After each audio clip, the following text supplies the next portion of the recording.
The MLB Gambling Podcast on the Sports Game Podcast Network is brought to you by Onyx Fantasy. Underdog just launched their new ladders game. We're going up to 500 times your entry, but plus when you also sign up with the promo code MLB SGPN, you can also get up to $1,000 bonus cash. So once again, Underdog Fantasy promo code MLB SGPN.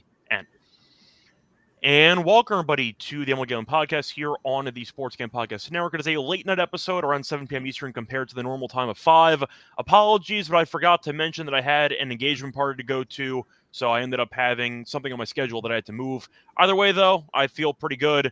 About 7 shots in. Can't complain. Looking forward to the show, though. Lonte, how's it going with you? Not 7 shots in, but looking forward to the show for sure. Yeah, believe it or not, I can actually see straight, so we're fine for the sake of the show. Do want to ask you, though, for your Sunday, I know that there's some NBA action going on right now, game 1 of the second round before the actual round 1 ends, which is kind of paradoxical. But either way, how's your baseball action going on Sunday? Baseball went pretty good today for me. I think, what is this? 1, 2, 3, 4, 4-1, and I got the Dodgers pending. So, yeah, pretty good day. Yeah, nice. I know that for YouTube, I ended up having the Astros team total, which voided because they had 4 runs and the game got called early. So I got my money back. That counts. I had my lock on the tennis show, so it could be worse. But overall, I kept it pretty light for the most part today, just because I was waiting for some Game 7 stuff later on with either hockey or with the NBA. Out of curiosity, because I know that you are a Hurricanes fan, are you following any of the other matchups that are not involving your team? Or are you only following the Hurricanes matchups?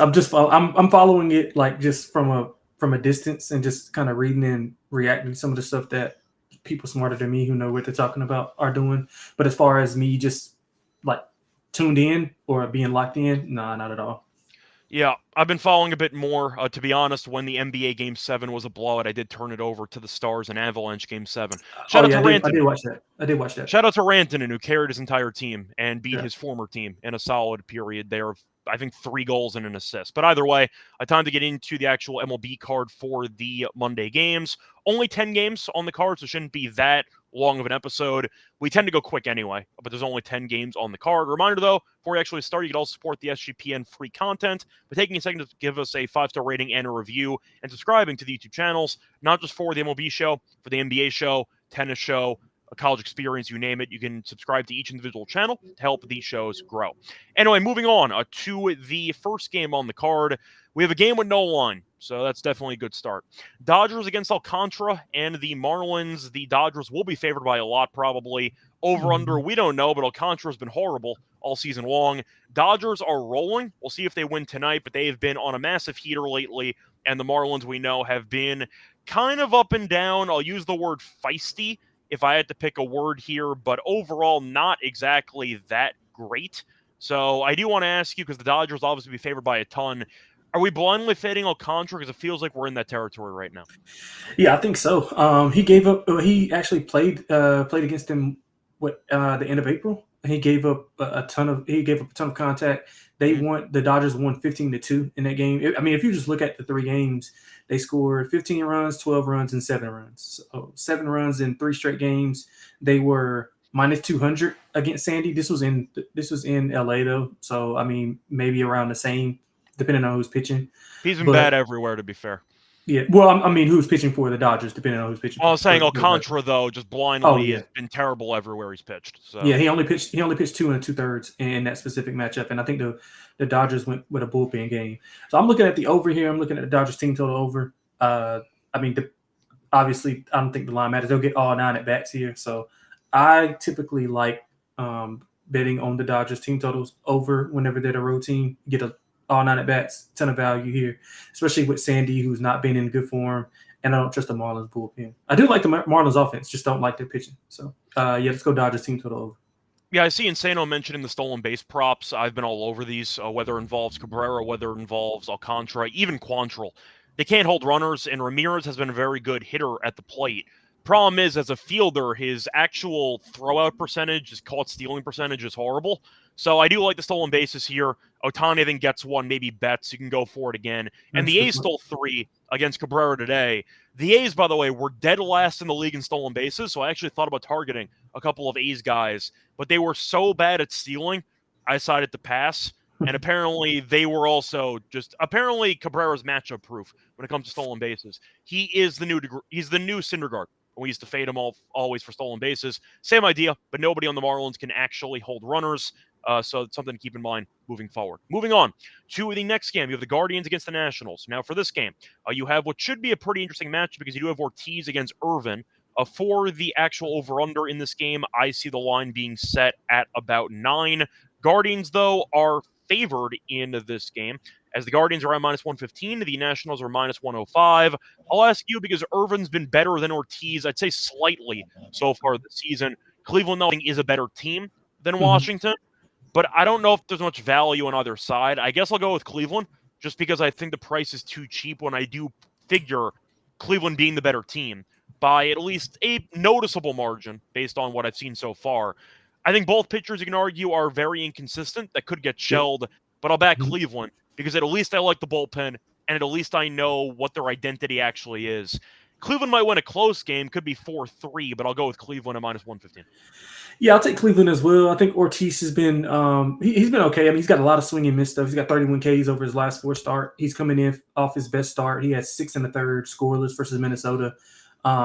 Most of his bad starts have come against quality offenses. I know Washington's a feisty team, but I don't qualify their offense as quality. He faced San Diego twice and the Yankees once. So, I mean, he kind of got blown up there, but I mean, not many teams don't get blown up versus those two teams. And Irvin, I mean, length has never been an issue with him as far as this season. He has pitched 6+ in 5 straight. And, I mean, despite being bombed in his last start, he's still going the distance. And he struggles versus good offenses, but he's been solid versus middling to bad ones. And I think, Cleveland is probably a middling offense. But I do trust like you said, the bullpen. All he has to do is get to, 5 innings here. Ortiz gets to 5 innings here, keep it close. And I think the bullpen will shut him down. So I'm going to go with the Cleveland side. I would look at the under as well. Yeah, I agree. I think 9's a bit high. Moving on to the next game, you have the Padres against the Yankees, who dropped a series against the Rays that they had no business dropping, but they did. You have Pivetta against Rodon. Pivetta, though, is a massive dog here, plus 130. Rodon's actually been pretty good so far this season. Not amazing. Pivetta's clearly been better, but 3.43 ERA. Yankees, though, are minus 155, and the over or under in this game is set at 8. I see a 7.5, though, but mostly 8. I don't know how the hell the Yankees are minus 155 in this game. I think that's just a horrible price. I get Rodon has pitched pretty well recently, but the Yankees just lost a series to Tampa. This team can't hit. The bullpen's been kind of a mess. Rodon, we know, does give up home runs, which is always an issue every year. The Padres do have home run power throughout the lineup. San Diego, I know they're not the best road team compared to their home numbers, but plus 130? Sure, Pivetta's been better than Rodon based on stats. Give me the Padres. Yeah, I like Padres here as well. They also hit lefties pretty well, right around 250. They won 5 straight, 3 of those on the road. It was against Pittsburgh, but I mean, a win's a win, I guess. They haven't been hitting well as of late. 225 last 10, 3.3 runs per 9, but neither have the Yankees. I mean, offense has been inconsistent. I think we talked about it. A lot of those numbers and metrics are really compounded by when they score those double-digit runs, and they come out for a stretch and they score 2 runs and 3 runs and 2 runs here. So I think that's basically like lifting their offensive stats and making it a little bit harder to read. Pivetta's been really good, man. He's yet to allow more than 3 runs in the start. 1.78 ERA, 6+ Ks in 4 straight starts. Rodon, 4 quality starts in a row. 4 of his last 5 starts have been on the road, though. That's where he's actually been better. He's allowed 8 runs allowed. He's had 8 runs allowed in his last 2 home starts. So that's a little concerning. I think first 5 under would be my favorite play. I definitely would take the Padres as well. But first 5 under would be my first play, and then the Padres on the money line. Yeah, I like the under too. You mentioned the Yankees offense besides Judge, who's carrying by himself. Oh my God. Yeah. There's nobody else worth a damn. This is Barry Bonds territory. It really is. They showed the career slugging numbers. They're actually almost identical to Bonds, but Judge is by himself out there, and it's definitely annoying to watch, but I feel like San Diego is the better overall team, and I think the minus 155 is just an insane price. So give me the Padres, but I agree with you about the under. I see a lower scoring game here in this one. Moving on to the next game, you have the Reds taking on the Braves. Now, for this game, the Reds are 18-17, Braves are 14-18, but they are playing right now. So if you want to go for the Sunday Night Baseball fade, then you would fade the Braves in the spot. You have Singer against Smith Shawver. And we know that Smith Shawver has not been very good this season, 4.26 ERA. Singer, though, 4-1, 3.24 ERA. Minus 150, though, for Atlanta, plus 125 for the Reds. The over-under in this game is set at about 8.5. I'm going to go for the Sunday Night Baseball fade, though. I don't like Smith Shawver at all. I think Singer's actually been pretty good so far this season. Give me the Reds. I just feel like Atlanta, I don't know if they're going to get swept by the Dodgers, but it's been a really bad weekend for them as the Dodgers keep surging. Minus 150 with this starting pitcher, I just think it's insane. I'll take the Reds at around plus 125. Yeah, I like the Reds as well. In better form, 7-3 last 10. They're taking advantage of a weak schedule. This will be probably their best opponent they faced in a few series. Their offense has picked up. They scored 6+ runs in 3 straight. Singer's solid. Has not allowed over 3 runs in any start. He does have some walk issues, which is a little bit concerning. 3 walks in 3 of his last 4. Home run allowed in 4 straight. But I mean, the Atlanta I can't figure them out, so I just got to stay away from them. They were my dog on the show Friday, and it didn't get there. They just had a bad weekend against the Dodgers. I mean, I guess they can rectify it here. I mean, they're just not as good as the Dodgers. It's just how it goes. I mean, who is though? Yeah. Mm-hmm. Yeah. So I mean, Smith his hit rate has been a little high. I mean, 6+ hits in 3 of his last 4. I know the Reds, like, over a period of season, haven't really hit the ball well, but they have shown spurts as of late, which is why I like them and their form. Maybe that weak schedule has kind of got them, more confidence here. So I'm going to go with the Reds. I want to go with the team total over as well. Yeah, I think I agree with you on that one. I just think at the end of the day, just looking at the actual spot itself here for Atlanta, you could argue it's a good bounce back spot, but minus 150 with Smith Shawver is just an insane price. So I'll go with the Reds in this one. We'll do one more for the break. Moving on to the White Sox against the Royals. The White Sox won a series. Yeah. Good for them. Beat Houston in a series there. They got Smith going against Reagans. Royals are minus 250.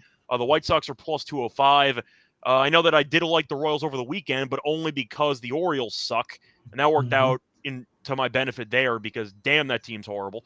But I do want to point out that Reagans had a great start to the season. Then he kind of fell off a bit, 4.4 ERA. Smith, though, has quietly been pretty good as he's a 2.23 ERA. But you're looking at the actual innings pitched. He has gone to less than 5 1/3 in 2 straight. So he's been effective, not going much distance. But the White Sox, don't look now, did win a series again over the weekend. Kansas City, though, won a series as well. I think there were 10 solo home runs in that game against Baltimore today, which was just kind of insane. But minus 250 for Kansas City. The over-under in this game is set at 8. If you want to go for the run line for the Royals, you can get that available at about, what do I see it at? I see it at minus 115. So you can get Chicago. I actually see even money if you want to go for the reverse run line. I'll go for that. Give me the White Sox plus 1.5. White Sox have been kind of feisty. Maybe Houston just sucks. I know Jordan's injured. He's going to be out probably indefinitely as they're evaluating his hand, I think, for imaging. He's been bad anyway so far this season. But the White Sox have been actually looking somewhat competent recently. Kansas City beat a team in free fall in Baltimore. They still can't really hit them better lately. But I do think the White Sox keep this game somewhat close. Give me the White Sox plus 1.5 at even money. Yeah, I like that as well. I'll take it a step further. I like the White Sox to win the first 5. With Smith has been good, and you talked about his length, not being able to go over 5 innings. I mean, that's all we need here to get that plus money. You'll get a nice price on him. I mean, despite having only 1 win, he's got a really good ERA. He's been a bright spot in this for this team on both sides of the ball. 1 combined earned run in his last 2 starts. He's got 3 combined in his last 4 starts on the road. Reagan's dealing with a groin strain, so I'm kind of worried about that. He did miss his most recent start, so he's coming. This will be extended rest for him. He's allowed 9 earned runs in his last 2. Only pitched 7 combined innings in that also. So I'm going to take the White Sox first 5. I also like that plus 1.5, thinking that we can get obviously all 9 at bats here and get things going. They can win, 4-3 or 4, 4-3 or 5-4, something like that. So I like that as well. Yep, that's what I'm at for that game. Before we get into any of the other games on the Monday card, reminder they're brought to you by our sponsor, EdgeJuice, the first ever bank helpful for bettors. You also ensure that all gambling transactions are approved. No usage fees and no imbalance. You can also cash rewards, 100% approval for all betting deposits. You can also sign today at EdgeJuice.bet with the promo code SGPN and deposit $25. EdgeJuice will match the deposit. EdgeJuice.bet, promo code SGPN. We're also brought to you by MyBookie.ag because they're booked in every sport. They have the NBA playoffs, the NHL playoffs. If you want to bet on Game 7 tonight, you can. If you want to also look at MLB, UFC, you name it. Point is, though, you can also use it for a ton of locations. You can also use crypto for easy deposits and invest payouts. When you sign up for your new account with MyBookie.ag, use the promo code SGPN for a 100% deposit match up to $1,000. Terms and conditions apply. MyBookie.ag, promo code SGPN.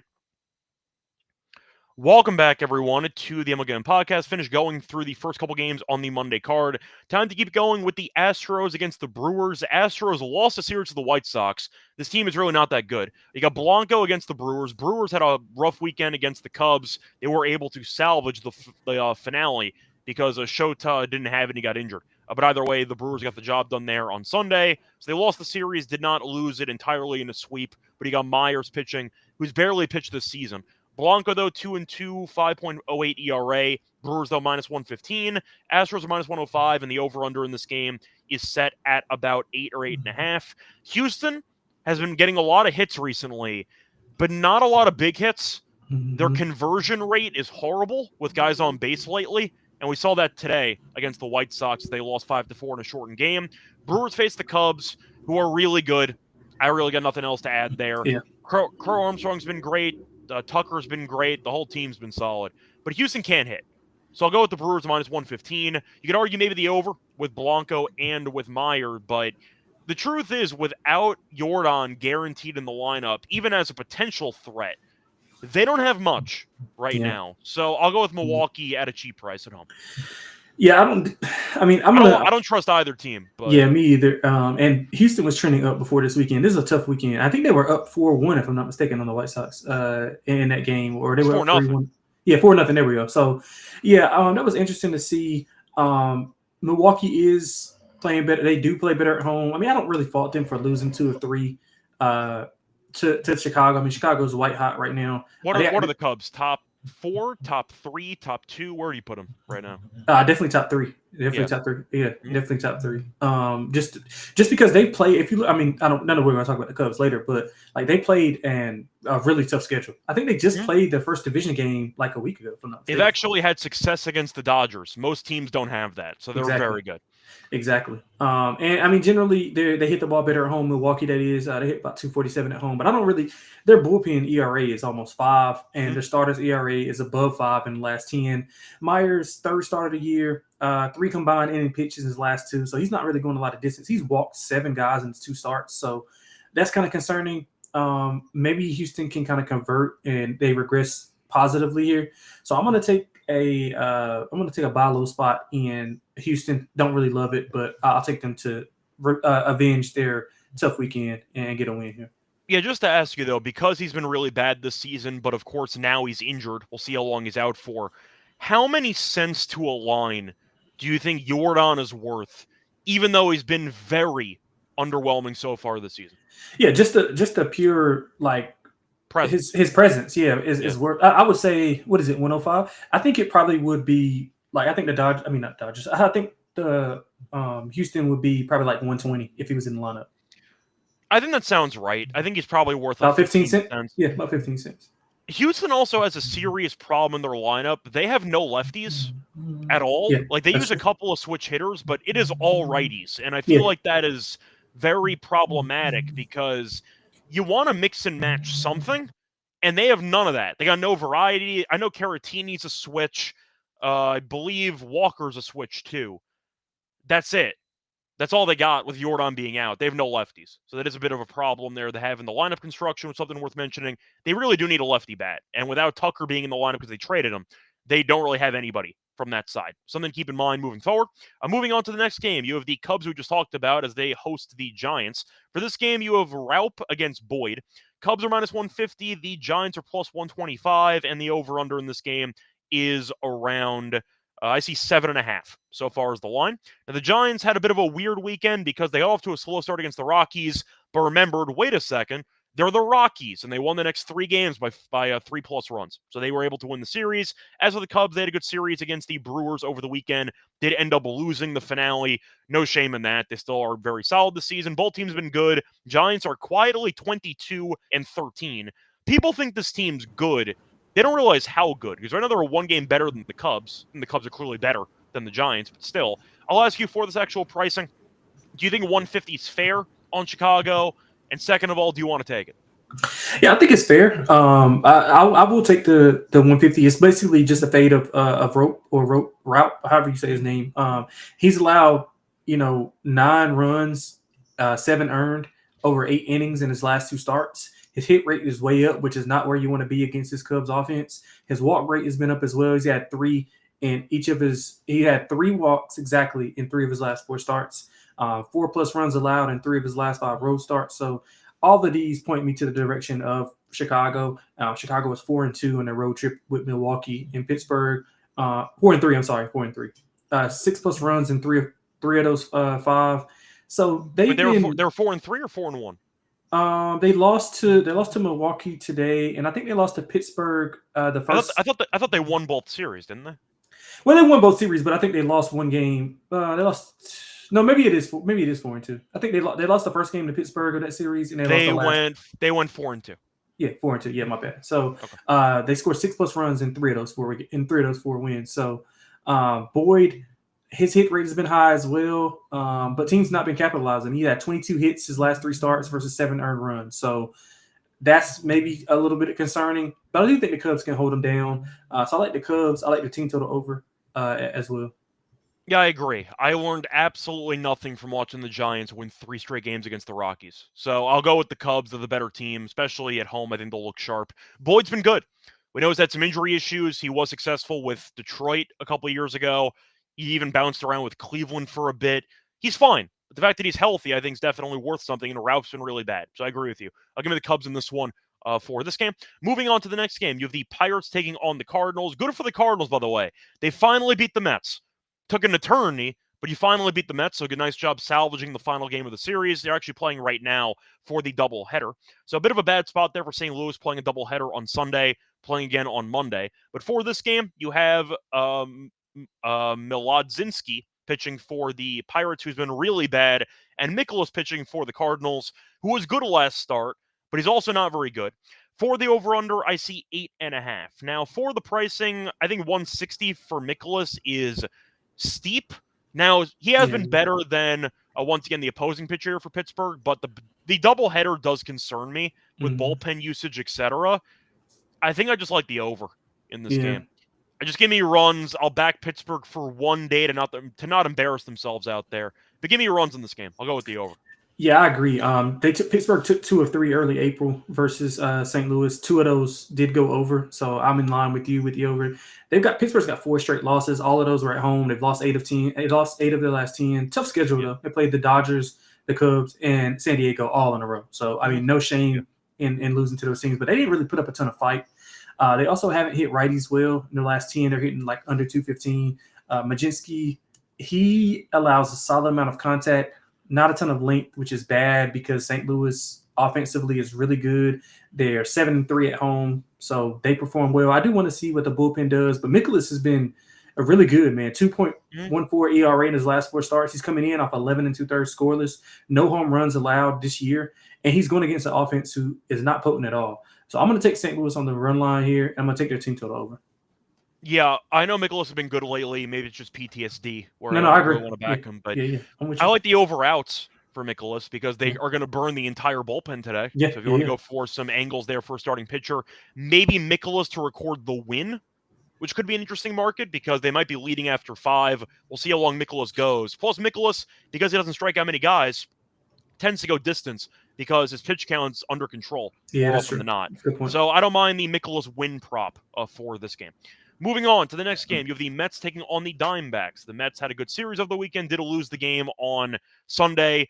controversial third strike call on Alonso, the bases loaded, but still did not get the job done there in the game. Canning those against Nelson. Mets, they're minus 120. The Diamondbacks are even money. Canning 4-1, 2.61 ERA. Nelson 1-0, 5.82 ERA. And the over-under in this game is set at 9.5. Now, I do think this total feels a bit high at 9.5. Canning tends to go about 5 innings, 5+ innings, but that's basically it. He's been good this season, though. Nelson, limited sample, but he's been okay. Once again, not a great ERA, but he gave up 1 run in his last 2 outings combined. Doesn't really go much length, though. Faced the Mets, though, on Tuesday and gave up no runs and no hits in 4 innings. So immediate revenge, potentially, for the Mets. I like the under. 9.5 feels way too high for at least what we've seen from Canning this season and what Nelson showed against the Mets earlier this past week. Give me the under 9.5. Yeah, I agree with you. I'm going to take Arizona at home. The Mets coming back down to earth a little bit, lost 3 of the last 4. They're 500 the last 10. Arizona's got a little bit of confidence. They took 2 of 3 versus the Mets last week, less than a week ago in New York. But they did not perform well versus Philly this weekend. So I'm expecting them to come back. They got killed. Yeah, they did. That was a good showing by Philly. That's probably the best Philly's looked in a while against, Arizona is a formidable team, I would say. So they're a very streaky, formidable team. But exactly. Shout out to Nola. I thought Nola pitched very well. Yeah, he did. And I thought they were underpriced, actually. Philly was one of my winners there.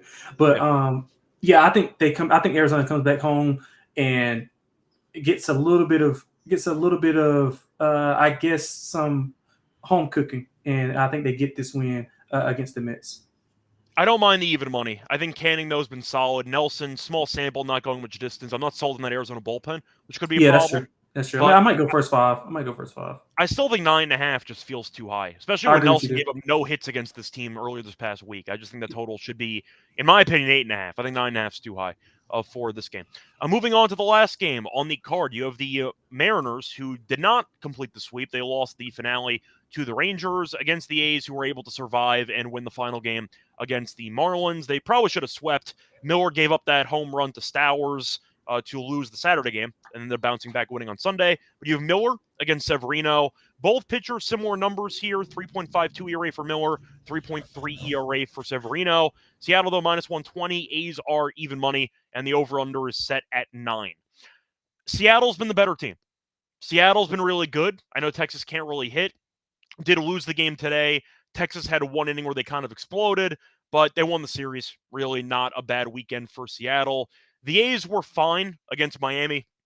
Probably should have swept, but either way, I think Seattle's the better team. You could argue Severino's been equal to Miller. Miller, though, has been a better home pitcher than road pitcher for most of his career. Miller, though, last outing gave up no runs in 5 innings, though, against the Angels, but once again on the road, Miller has been a bit inconsistent and mostly underwhelming. But I'll ask you, because Severino was battling against Texas, did pitch okay, didn't have his ace stuff, but battled. So definitely props to him for not getting shelled when he was on the verge of getting shelled. I think he was down 3-0 with 1 out and the bases loaded in he was. inning. Yeah, he was. Berger ended up striking out and he got out of it. But the point is, it could have unraveled for him very quickly in that outing. So he was able to get through it. But actually, Berger got demoted after that game, fun fact. But I do think for this game, I'll go Seattle. It should be a fun series between 2 teams that are pretty underrated offensively, Seattle especially. Okay. But I'll go Seattle. I think they're just the slightly better team, and I think that's good enough for me. It's a pretty even matchup, but I'll give Seattle the slight edge. Give me the Mariners. Yeah, and what put me, I like the other side. They split a 4-game set in Seattle back in late March. The Athletics outscored them 14-8 in that series. Seattle's continuing to thrive offensively. I mean, offense has been their only issue. The pitching's never been kind of a concern. They won 6 of 7, 5+ runs in 5 of those. Only 1 opponent scored over 3 runs in that stretch. Miller, the back issues is what concerned me here. They were talking about like his back tightening up. He had 5 walks in his last start, 4 in the prior start, so that's kind of a concern. He also only won 5 innings, so his distance was definitely noticeably shorter than usual. Yeah, and he could not sit down between innings. He was strictly just standing up to keep his back loose. So I'm kind of worried about that. I mean, there's no signs of him skipping the start, but I'm kind of worried about his back issues, and if that thing, kind of flares up at the wrong time. The A's have a really good, well, I won't say really good, but they have a solid offense. It's underrated. Yeah, they were playing pretty steady. Severino's only allowed over 1 run once in his last 4. His hit rate has been up, which is kind of concerning due to how well Seattle's been playing offensively. He's not pitched well at home either. He's been better on the road. But the Athletics won 7 of 10. They went 5-2 in a road trip. I trust them at home here with the plus money in a coin flippy type of game. So I'm going to take the A's and I'm going to take the over. Yeah, I can get behind that too for the over in this game. I do think that Miller, if you want to go for his walks, I don't mind that. Mm-hmm. I think Seattle, once again, they've been just, winning games, keeping it quiet, winning games, and the A's bullpen. I feel bad for Mason Miller because it feels like every hit he allows is a home run. Yeah, man. So his ERA is now horrible, but he strikes out like everybody he faces. So now his ERA looks atrocious because Stowers took him deep for, I forgot if it was a grand slam or a through-in homer, but his ERA is bad now, but he's still, in my opinion, elite. So now he's kind of underrated based on the numbers. Strikeout or a home run, no in between. Pretty much. Yeah, it's where he's at. But I do think Seattle, just for the form, I think I like him a bit more. But the A's have been better. Butler's starting to hit again, and we'll see what happens. So it should be a fun series between those two teams in the AL West. Anyway, time to move on into the actual lock and dog picks for the Monday card. Before we get to that, the reminder, they're brought to you by Bounty Fans. You can play them on a new game mode, which is the game ladders. Win up to 500 times your money by watching your favorite players climb the ladder. You can also use the promo code MLB SGPN to learn a special pick and a first-time deposit offer up to 1K bonus cash. And fancy promo code MLB SGPN. We're also brought to you by Rhythm because they're the home of headback picks and props. So they're also available for the NBA playoffs, the MLB prop market. You can dominate those with Rhythm. You can also build your own model. It's very easy to do. You can also try it out for free for a week by using the 7-day free trial. You can also use the discount codes if you want to actually pay for a membership. They have a 25% discount for the monthly deal with promo code SGPN25 and a 50% off the annual deal with promo code SGPN50. So once again, a 50% off discount for the entire year by using that promo code. Once again, for them, RATHMN, promo code SGPN25 or SGPN50. Sign up, though, for the 7-day free trial by going to sportsgamepodcast.com/RATHMN. Welcome back, everyone, to the MLB Gambling Podcast. Finished going through all 10 games on the Monday card. Now it's time for the lock and dog picks. Lonte, you go first. What's going to be your lock and dog for the Monday games? Yeah, let's go over 9 for the lock with Seattle and the A's. We just talked about it. Seattle's hitting almost 300 in their last 10. They're averaging 7 runs per 9 on 10 hits. The A's, steady, not as good, obviously. 259. 4.1 runs per 9 on almost 9 hits in their last 10. I do think both of these teams will be able to score despite, Severino and Miller being, above average pitchers. But I trust the offenses and the way that Seattle's been playing. Seattle's always been, this season, they've struggled at home offensively. On the road, they've been really, really good offensively. And now they kind of blended those two together and they're playing well overall offensively. So I trust them to do what they do.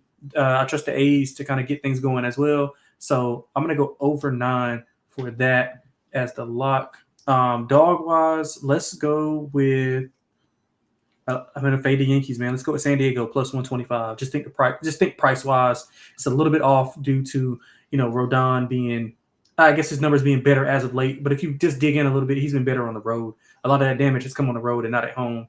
I don't trust the Yankees offense outside of Judge. We talked about that.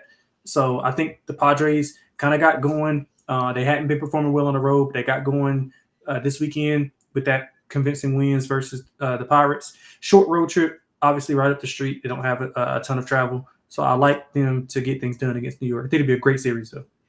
Yeah, so for my lock, with the same game, actually, give me the first 5 under in that Yankees and Padres game. I think Pivetta will pitch fine.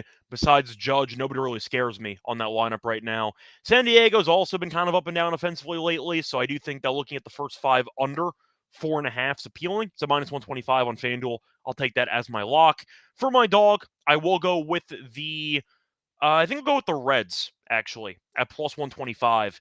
I just think with the spot for Atlanta, they're playing right now against Smith Shawver, who I don't think is very good. Singer's been good this season, but I'm fading the Sunday Night Baseball team. We've talked about it a lot. There is no travel involved, so it is not an atrocious spot for Atlanta. It's not great, but I still think that Singer has been pitching a lot better than Smith Shawver this season. Cincinnati offensively has been solid so far. I do think you're looking at what could be a pretty good value price for me. And Atlanta's been better lately, but are they a great team? Not really. I think they're fine.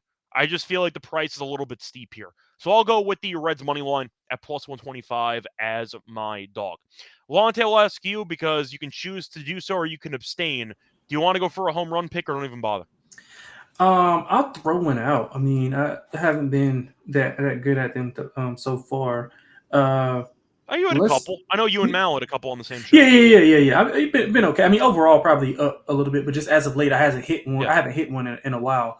I'm gonna go to the St. Louis game, and let's go. I think we can get a decent price on. Let's see. Well, obviously, they don't have them out as of yet, but let's go with Pedro Pages. Okay. Yeah, let's go with Pedro Pages. I think he'll have a decent stretch against the Pirates. Okay, so for mine, I'm going to fade Alcantara because they shelled him about a week ago, and he's been terrible. He's given up a home run also in like 3 or 4 straight starts. So I'm going to pick who I want to go with here. You know what? I'll go with Mookie. I think Mookie's in a good spot. He has a career 438 batting average against him. He has 2 home runs against him. A lot of success for the Dodgers batters against him. I thought about Muncy as well. But I am going to go with Betts. I think Betts has been, I'd say, fine this season. Not great to standards. Had a double yesterday, but he had a home run on Friday. I think it's a good matchup for him, and the price might be decent. Give me Mookie Betts for a home run there. I want to fade Alcantara, so I'll pick somebody. Ohtani will probably be too cheap, so I'll go something else. Give me a Betts for the home run in this one. Anyway, that's going to wrap it up for the episode. A reminder back once again on the Monday show for the Tuesday games. Until next time, you can find me on Twitter as Radio. Find him on Twitter at XXLonteXX. We're also going to be doing the NBA show right now. So if you do want to check in for basketball, check out the NBA show for the Monday games. But until next time, good luck to all of you.